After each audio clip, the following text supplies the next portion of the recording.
এবছর কারা কুম্ভের মেলা যাওনি? ওয়েট, তাদের জন্য এই ভিডিওটা। ওভারঅল সবাই দেখো। তো এবছর তাদের থিম ছিল কুম্ভ মেলা, যেটি রায়গঞ্জের উদয়পুর ক্লাবে করা হয়েছিল। তো এই হচ্ছে নমঘাট, এখন ঢুকছি প্যান্ডেলের ভেতরে আর তোমাদেরকে সব ঘুরে দেখাবো।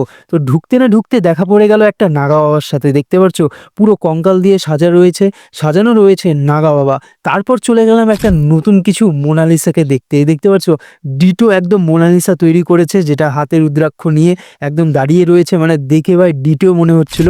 তারপর দেখতে পেলাম একটা সাধু বাবাকে, যিনি নিজের বস্ত্র পরে বসে আছেন, তার পাশে আরেকটা সাধু বাবা ছিল।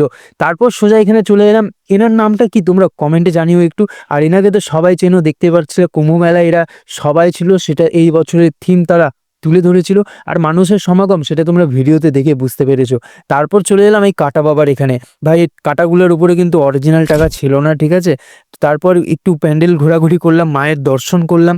মায়ের দর্শন না করলে ভাই আর কি করলে, তো তাই দর্শন করে আবার চলে এলাম এই ঘাটের দিকে। এখানে কিন্তু বেনারস থেকে 4 জন এসেছিল, তারা এসে আরতি করেছিল। মানে অসাধারণ সেই সময়টা, সেই মুহূর্তটা অসাধারণ মুহূর্ত ছিল।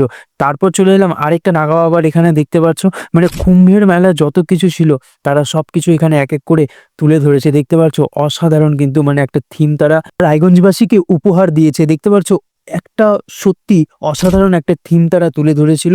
তো আশা করি ভিডিওটি সকলের খুব ভালো লেগেছে। আর সবাই কিন্তু ভিডিওটিকে প্রচুর পরিমাণে শেয়ার করো। এটা আমার চ্যানেলের সেকেন্ড ভিডিও, অবশ্যই কিন্তু সবাই প্রচুর পরিমাণে শেয়ার করে দিও, সবার দেখার সুযোগ করে দাও। দেখা হচ্ছে পরবর্তী ব্লগে। আর হ্যাঁ, এই বাবার নাম কি তোমরা কমেন্টে জানাও। এই যে দেখতে পাচ্ছ বাবা বসে রয়েছে, এনার নাম কি তোমরা কমেন্টে জানাও।